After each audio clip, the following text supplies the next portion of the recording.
ইমানদার বললেন যে আল্লাহর প্রতি বিশ্বাস করলাম, এটার নাম ইমানদার না। কেউ সলিমউদ্দিন কলিমউদ্দিন আমাকে বললো যে ভাই আমি এটা বলছি বিশ্বাস করেন, আমি তার কথা শুনেই কি বিশ্বাস করব? না, আমার উচিত তার সব কিছু যাচাই বাছাই করে তারপরে বিশ্বাস করা। আল্লাহ পাক কোরআনে ফাতিহা থেকে নিয়ে নাস পর্যন্ত কি কি বলেছেন এগুলো পরিপূর্ণ জেনে বুঝে তারপরে ঈমান আনা, এটা হলো একজন ঈমানদারের কাজ। কিন্তু ঈমানদার বলে আমি ঈমানদার হয়ে গেলাম, এরা যখন সুদের হারামের কথা বলে, ঘুষের হারামের কথা বলে, তখন কয় না ভাই সব কিছু মানলে এটা তো মানতে পারবো না, এটা তো খাবোই। তার মানে বোঝা গেল ও আল্লাহ পাকের একটা জিনিস মানে আরেকটা জিনিস মানে না। তো যেই ব্যক্তি একটা মানে আর 10টা মানে না, ও যদি নিজেকে ঈমানদার দাবি করে, ও ঈমানদার না, ও মুনাফিক, বেঈমান, ভণ্ড, এ সমাজের সবচাইতে বড় বাটপার সে। ইন্নাল হামদুলিল্লাহ نحمده ونستعينه ونستغفره ونؤمن به ونتوكل عليه ونعوذ بالله من شرور أنفسنا ومن سيئات أعمالنا من يهده الله فلا مضل له ومن يضلله فلا هادي له ونشهد أن لا إله إلا الله وحده لا شريك له ونشهد أن سيدنا وسندنا وحبيبنا وحبيب ربنا وطبيبنا وطبيب قلوبنا ومولانا محمدا عبده ورسوله صلى الله عليه وعلى آله وأصحابه وبارك وسلم تسليما كثيرا كثيرا الذي أرسله الله تعالى بالحق بشيرا ونذيرا وداعيا إلى الله بإذنه وسراجا منيرا أما بعد فأعوذ بالله من الشيطان الرجيم بسم الله الرحمن الرحيم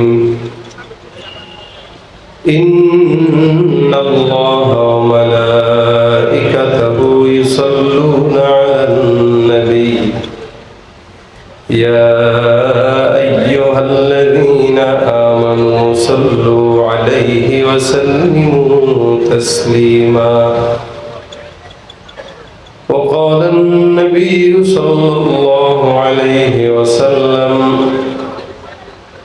من صلى علي صلاة واحدة صلى الله عليه 10 أو كما قال النبي عليه الصلاة والسلام اللهم صل على محمد وعلى آل محمد كما صليت على إبراهيم وعلى آل إبراهيم إنك حميد مجيد اللهم بارك على محمد وعلى آل محمد كما باركت على إبراهيم وعلى آل إبراهيم إنك حميد مجيد الحمد لله আল্লাহ পাকের দরবারে লাখো কোটি শুকরিয়া যে রব্বে কারীম আজকের এই দিনে মজমায়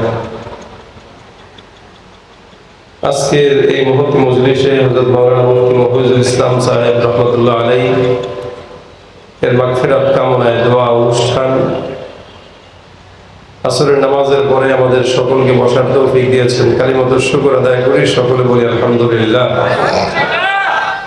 যতগুলো মানুষ আছেন, যদিও আপনারা অনেক কষ্ট করে এখানে বসে আছেন, রোদ গরম সবকিছু মিলে, এই গরমের ভিতরে আপনারা বসলেও আলহামদুলিল্লাহ আজকের এই প্রোগ্রামের যে আয়োজক, আমাদের স্নেহের মহব্বতের মুফতি ওবায়দুর রহমান হুজাইফি অনেক মুজাহাদা কষ্ট করে এই প্রোগ্রামটা আপনাদেরকে উপহার দিয়েছেন।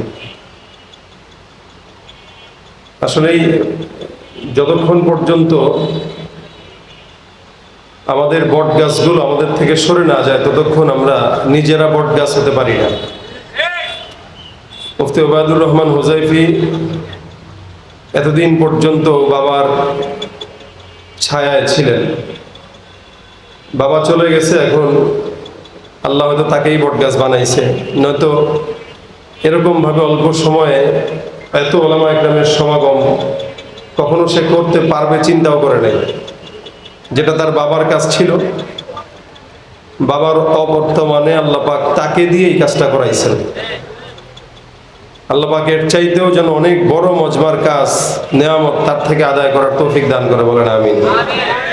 সারা দেশে খেদমত করতেছেন আলহামদুলিল্লাহ, এবং ওনার বাবাও আপনাদের এই এলাকার সুনামধন্য একজন বুজুর্গানে দিন ওলামা একরাম ছিলেন।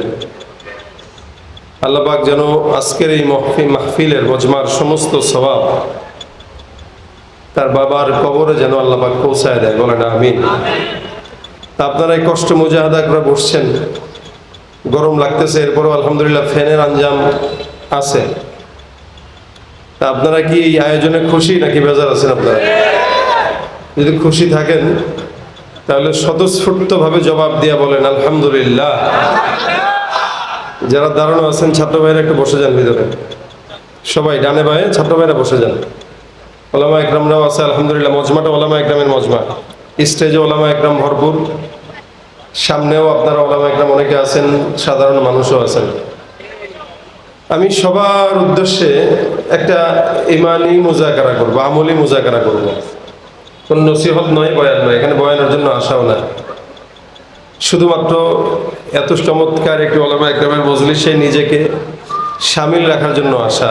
যেহেতু চলেই আসছি, এজন্য একটা আমলের মুজাকারা করব। এই মুজাকারা করার দ্বারা ফায়দা হইল, মোটামুটি আমাদের যেই আমলের পাওয়ার আছে এটা যখন কমে, ইমান ইয়াকিনের মুজাকারার দ্বারা আমলের পাওয়ারটা আল্লাহ পাক বাড়ায় দেয়। এটা হলো মুজাকারার ফায়দা। পাশাপাশি আশরাফ আলী থানভী রহমতুল্লাহ আলাইহি এটাও বলেছেন যে কেউ মুজাকারা যখন করে তো অনেক অজানা জিনিস এই মুজাকারার মাধ্যমে জানা হয়। বড় বড় ওলামা একরাম আসবেন, নসিহত করবেন, আমি আপনাদের সামনে মুজাকারাটাই করতে যাচ্ছি, এই জন্য একটি আয়াতে কারিমা তেলাওয়াত করেছি। আমি যদি আপনাদেরকে প্রশ্ন করি, আপনারা সবাই একটা কথাই বলবেন, বলেন তো আল্লাহ পাক রব্বুল আলামিন যিনি আমাদেরকে বানিয়েছেন, সৃষ্টি করেছেন, সেই আল্লাহ, ওনার কি কোনো নামাজ, রোজা, ইবাদত, বন্দেগী এগুলোর প্রয়োজন আছে? ইবাদতের মুহতাজ হলাম আমরা, উনি ইবাদতের মুহতাজ না। উনি ইবাদত পাওয়ার যোগ্যতা রাখে, করার দরকার ওনার নাই। এমনকি আসমানের পাখি যারা উঠে, অত্তাইরু সাফাত কুল্লুন ক্বাদ আলিমা সালাতাহু ওয়া তাসবিহা, যে সমস্ত পাখিগুলো সিরিয়াল ধরে ধরে আকাশে উড়ে, এরাও 24টা ঘন্টা মালিকের গোলামি করে। এই যে রাস্তাঘাটে কুকুর দেখেন, কুকুরকে তো আমরা নিকৃষ্ট মনে করে অনেক সময় কুকুরকে গালিগালাজ করি, এমনকি কুকুরের নাম নিয়ে আরেকজনকে গালি দেয়। কুকুরের বাচ্চা বলে না, কথা কয় না, বলে কি না? যদি খুব ভদ্র ভাষায় বলেন তা বাংলাতে সারমীয় সন্তান বলতে পারেন, মানে কুকুরের বাচ্চা। আর যদি আরবিতে বলেন তাহলে ভিন্ন কথা, কিন্তু যেটাই বলেন, কুকুর শব্দ দিয়ে যারা গালি দেয়, এই সমস্ত অসংখ্য মুসলমান এই দেশে আছে যারা আরেকজনকে কুকুরের বাচ্চা বলে গালি দিলেও সে নিজে কুকুরের চাইতেও অধম হয়ে আছে, তার নিজের কোনো খবর নাই। অথচ আল্লাহ পাক এই সমস্ত বান্দাদের বেলায় এভাবে উচ্চারণ করেছেন, উলাইকা কাল আনআমি বাল হুম আদাল উলাইকা হুমুল গাফিলুন। আল্লাহ বলে এরা সব হলো কুকুরের মতো, শুয়োরের মতো, না বরং তার চাইতেও নিকৃষ্ট। কারা? যারা মুসলমান দাবি করার পরেও নিজের ইসলাম, নিজের ঈমান ভিতরে এক বিন্দু রাখতে পারে নাই। এরা খালি মুখে মুখে বলে আমি ইমানদার। দেখেন এত সোজা না ইমানদার হওয়া। এখানে আমিও ইমানদার নিজেকে দাবি করবো, আপনিও দাবি করবেন, ইমানদার তো দাবি করাই যায়। কিন্তু আল্লাহ পাক বলেন ওমিনান নাসি মান ইয়াকুলু আমান্না বিল্লাহি ওয়া বিল ইয়াউমিল আখির ওয়া মা হুম বিমুমিনিন। খালি ইমানদার বললেন যে আল্লাহর প্রতি বিশ্বাস করলাম, এটার নাম ইমানদার না। কেউ সলিমউদ্দিন কলিমউদ্দিন আমাকে বললো যে ভাই আমি এটা বলছি বিশ্বাস করেন, আমি তার কথা শুনেই কি বিশ্বাস করব? না, আমার উচিত তার সব কিছু যাচাই বাছাই করে তারপরে বিশ্বাস করা। আল্লাহ পাক কোরআনে ফাতিহা থেকে নিয়ে নাস পর্যন্ত কি কি বলেছেন এগুলো পরিপূর্ণ জেনে বুঝে তারপরে ঈমান আনা, এটা হলো একজন ঈমানদারের কাজ। কিন্তু ঈমানদার বলে আমি ঈমানদার হয়ে গেলাম, এরা যখন সুদের হারামের কথা বলে, ঘুষের হারামের কথা বলে, তখন কয় না ভাই সব কিছু মানলে এটা তো মানতে পারবো না, এটা তো খাবোই। তার মানে বোঝা গেল ও আল্লাহ পাকের একটা জিনিস মানে আরেকটা জিনিস মানে না। তো যেই ব্যক্তি একটা মানে আর 10টা মানে না, ও যদি নিজেকে ঈমানদার দাবি করে ও ঈমানদার না, ও মুনাফিক, বেঈমান, ভণ্ড, এ সমাজের সবচাইতে বড় বাটপার সে। এই জন্য আল্লাহ পাক তার বেলায় বলেন উলাইকা কাল আনআম বাল হুম আদাল, এগুলো কুকুরের মতো, হায়াওয়ানের মতো, জানোয়ারের মতো। কুকুরের যদি জবান থাকতো আর কথা বলতে পারতো, কুকুর বলতো যে ভাই আমারে নাম দিয়া গালি দিস না, কারণ তোর চাইতে আমি ভালো আছি। এই জমিনের মধ্যে আমি কুকুর হওয়ার পরেও আল্লাহর গোলামি করি, তুই মানুষ হয়ে আল্লাহর গোলামি না করে সমাজের নেতাদের গোলামি করিস। এটা কুকুর বলতো যদি কুকুর জবান খুলতে পারতো। কিন্তু কুকুর বলতে পারে না, কুকুর আফসোস করে, আরে আমারে নিয়ে গালি দেয়। এই জন্য আল্লাহ বলেন উলাইকা কাল আনআম বাল হুম আদাল, সব কুকুরের মতো, সুরের মতো। কিভাবে? মুসলমান আমরা এখানে দাবি যারা করি, বলেন তো নামাজ আমাদের দরকার আছে কিনা, রোজা দরকার আছে কিনা? কিন্তু এই যে রমজানটা গেল, অসংখ্য ইমানদার ছিল যারা দাবি করেছে ইমানদার, কিন্তু একটাও রোজা রাখে নাই। হাত্তাকে যেই পর্যন্ত মুসলমান নামাজও পড়ে, দাড়িও আছে, এমন এমন মুসলমানও তারা রোজা রাখে না। দোকানে যে সুন্দর করে পর্দা লাগায় তারপরে চার বিস্কুট খায়, ও নিজেকে মুসলমান দাবি করতেছে, আল্লাহ কয় না। এই ব্যক্তি ইমানদার দাবি করতেছে, নামাজের কথা বললে আস্তে করে হাসি দিয়ে বলে ভাই প্যান্টের সমস্যা, কালকে পরবো। রোজার কথা বললে বলতো ভাই আমার গ্যাস্ট্রিকের প্রবলেম, পরে করব। যে কোনো অজুহাত তো তার আছে। আল্লাহ বলেন কুকুরের নামাজ নাই, হায়াওয়ানের নামাজ নাই, শুয়োরের নামাজ নাই, ও মুসলমান হওয়ার পরে তারও নামাজ নাই। সুতরাং ওর মধ্যে কুকুরের মধ্যে কোনো তফাৎ নাই, এরা সবাই সাওয়া। আল্লাহ পাক এরপরে বলেন বালহুম আদাল, এরা কুকুরের চাইতেও খারাপ। কিভাবে? এলাকার মধ্যে চাঁদাবাজি করে কি কুকুর না মানুষ? বলেন, মানুষ করে। ঘুষ খায় কে, কুকুর না মানুষ? জেনা বিচার করে কুকুর না মানুষ? একজন আরেকজনের জায়গা মেরে নষ্ট করে কুকুর না মানুষ? সব করে মানুষ। আল্লাহ বলে যেই কাজ কুকুর করে না, যেই কাজ হায়াওয়ান করে না, যেই কাজ জানোয়ার করে না, ওই কাজ তুমি মানুষ হয়ে করার কারণে তুমি কুকুর, শুয়োর, জানোয়ারের চাইতেও নিকৃষ্ট। ঠিক কিনা ধরে বল? ওরা হলো দেশের লাগি মহামারীর মতন, ফাইলে কলম ঠেকাইয়া চালায় শুধুই নির্যাতন। ওরা হলো দেশের লাগি মহামারীর মতন, ফাইলে কলম ঠেকাইয়া চালায় শুধুই নির্যাতন। ঘুষের টাকায় ওদের বুড়ি, ঘুষের টাকায় ওদের ভুড়ি করে যে টান টান। ওরা শিক্ষিত শয়তান, ওরা শিক্ষিত শয়তান, ওরা শিক্ষিত শয়তান, ওরা শিক্ষিত শয়তান। ঠিক কিনা? দুর্নীতির ওই আখড়ায় বসে, দুর্নীতির ওই আখড়ায় বসে জাহির করে জ্ঞান, কলম দিয়ে কামায় টাকা, ধরে সাধুর ভান। ওরা শিক্ষিত শয়তান, ওরা শিক্ষিত শয়তান, ওরা শিক্ষিত শয়তান, ওরা শিক্ষিত শয়তান। শিক্ষাঙ্গনের দিকে ভাইরে দেখো না চোখ মেলিয়া, ছাত্ররা সব বই ছাড়িয়া আছে শুধু প্রেম লইয়া। আবার অস্ত্র সেতু সঙ্গের সাথী, অস্ত্র সেতু সঙ্গের সাথী হইতে মাস্তান। ওরা শিক্ষিত শয়তান। কি? ওরা শিক্ষিত শয়তান, ওরা শিক্ষিত শয়তান, ওরা শিক্ষিত শয়তান।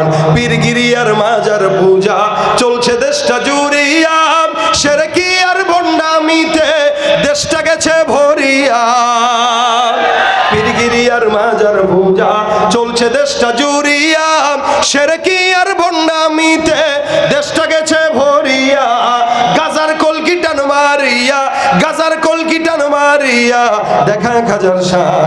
ওরা শিক্ষিত শয়তান, ওরা শিক্ষিত শয়তান, ওরা শিক্ষিত শয়তান, ওরা শিক্ষিত শয়তান। ঠিক কিনা? উলাইকা কাল আনআমি বাল হুম আদাল। আল্লাহ বলে সব কুকুরের মতো, হায়ানের মতো, জানোয়ারের মতো, শুয়োরের মতো, বরং তার চাইতেও কি খারাপ। কারা?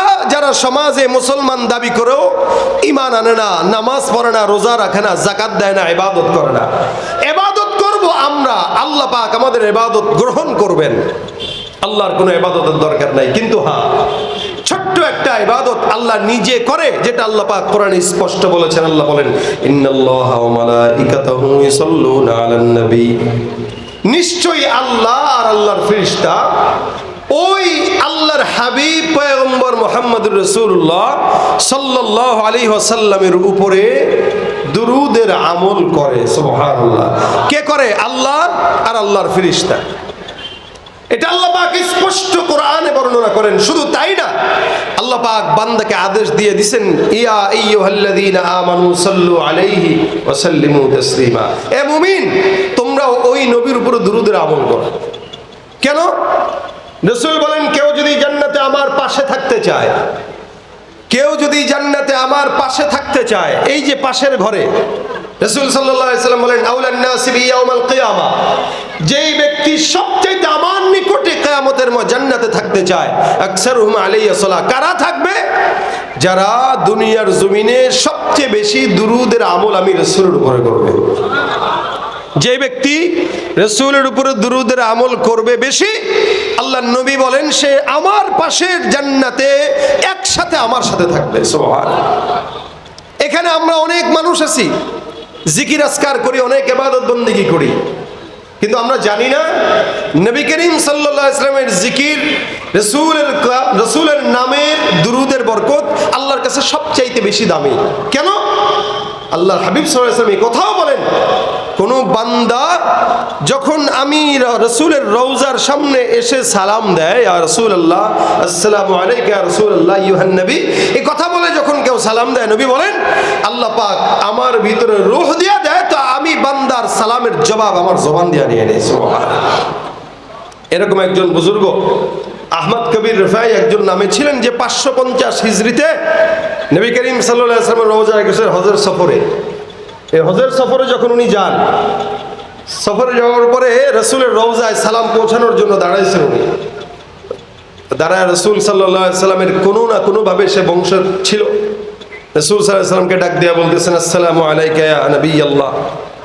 তো বারবার সালাম দিতেছে আর বলতেছে, ইয়া রাসূল আপনি আমার সালাম গ্রহণ করেন।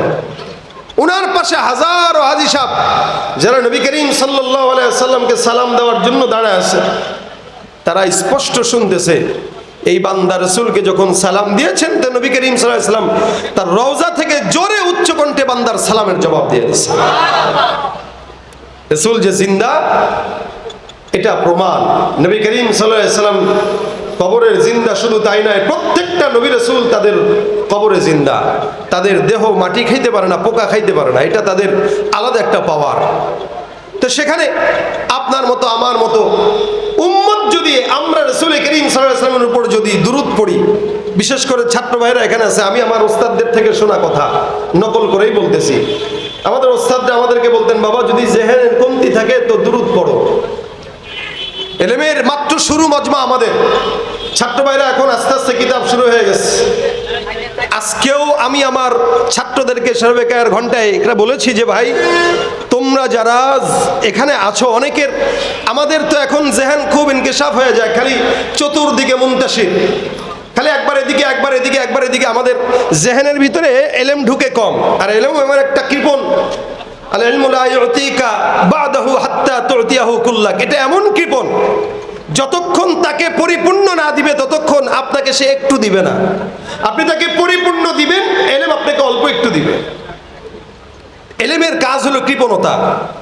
তা আমাদের ওস্তাদরা বলতেন যেহেতু এলেমের কাজ কৃপণতা, এলেম পরিপূর্ণ দেয় না, এই জন্য দুরুদ শরীফের আমল বেশি বেশি করবা তো আল্লাহ পাক রব্বুল আলামিন দুরুদের বরকতে তোমার এলেমের ভিতরে রুহানিয়াত দিবে এবং জেহেনের ভিতরে বরকত দান করবে। যত ছাত্র ভাইরা এখানে আছি, পাশাপাশি অন্য যারাও আছেন, আপনারা হাতের কাজ আছে, পায়ের কাজ আছে, জবানের কাজ থাকে না। জবানের একটা কাজ উঠায় রাখবো, দুরুদ শরীফ। লম্বা দুরুদ পড়তে যদি কষ্ট হয়, ছোট্ট দুরুদ সাল্লাল্লাহু আলাইহি ওয়াসাল্লাম, সাল্লাল্লাহু আলাইহি ওয়াসাল্লাম। রাসূল বলেন, কেউ যদি দুরুদ শরীফ না পড়ে দোয়া শুরু করে, অর্থাৎ দুরুদ পড়ে নেই, দোয়া শুরু করছে, ওই দোয়া আসমানে আল্লাহর কাছে যায় না, এটা ঝুলন্ত অবস্থায় থাকে। এই কারণে দোয়া করার শুরুতে এবং দোয়ার মাঝখানেও দুরুদ না পড়লে দোয়া কবুল হয় না। এই জন্য এখানে যারা আছি, যখনই সময় হয় সাল্লাল্লাহু আলাইহি সাল্লাম, কেউ যদি দুরুদের আমল করে তো আল্লাহ পাক রব্বুল আলামিন তাকে স্বপ্ন যুগে হলেও নবী করিম সাল্লাল্লাহু আলাইহি সাল্লামকে দেখা দিয়ে দিবে। আমরা দেখতে চাই তো ইনশাআল্লাহ, সবাই চাই ইনশাআল্লাহ। আল্লাহ আমাদেরকে দুরুদের আমলটা বেশি বেশি করার তৌফিক দেয়। আমি আমার এই জীবনের ছোট্ট তাজরিবায় বলি, যত বড় বিপদে আমি পড়েছি, আলহামদুলিল্লাহ আলহামদুলিল্লাহ, রাসূল করিম সাল্লাল্লাহু আলাইহি সাল্লামের দুরুদের বরকতে আল্লাহ আমাকে অসংখ্য বড় বড় বিপদ আল্লাহ আমার জন্য সহজ করছে। এটা আমার কোনো কারিশমা না, এটা রাসূলের দুরুদের নামের কারিশমা। এই জন্য আপনি যদি পড়েন, আল্লাহ পাক আপনাকেও বিপদ থেকে হেফাজত করবে ইনশাআল্লাহ। আলহামদুলিল্লাহ, আজকের মাহফিল এটা কিন্তু আমাদের বয়ানের মাহফিল না, আলোচনা করার জন্য না। আমার মহব্বতের ভাই, আমার বন্ধুবর, আমার কলিজার টুকরা রেজওয়ান রফিকি সাহেব চলে আসছে। আলহামদুলিল্লাহ বলেন না কেন? আলহামদুলিল্লাহ। উনিও আলহামদুলিল্লাহ বাংলাদেশের বাতিলদের বিরুদ্ধে যারা বলিষ্ঠ কণ্ঠস্বর, এদের মধ্যে রেজওয়ান রফিকি সাহেব একজন। হিজবুত তাওহীদ তার নাম শুনলে মোটামুটি পেটের মোসরানি দিয়া তারপরে দৌড়ায়। ঠিক আসতে কয় কেন? আপনাদের জজবা নাই, গরমে সব শুকায় গেছে, এই জন্য জজবা নাই। আলহামদুলিল্লাহ, রেজওয়ান রফিকি সাহেব চলে আসছে, আমার মহাব্বতের ভাই, আমার দোস্ত, আমার সব। সে আপনাদের কাছে আসছে, বয়ান শোনাবে। আমি খুব দুর্বল, কথা বলতেও কষ্ট হচ্ছে। এরপরও আমি যে আপনাদেরকে জজবা বাড়াবো, যে ওবায়দুর রহমান ওজাইফি সাহেব বলতেছে জজবা বাড়ায়, আমার নিজের ভিতরে জজবা নাই, শেষ। এখন আপনাদেরকে জজবা দিব কি? আলহামদুলিল্লাহ। এই যে রফিকি সাহেব গাবো একটা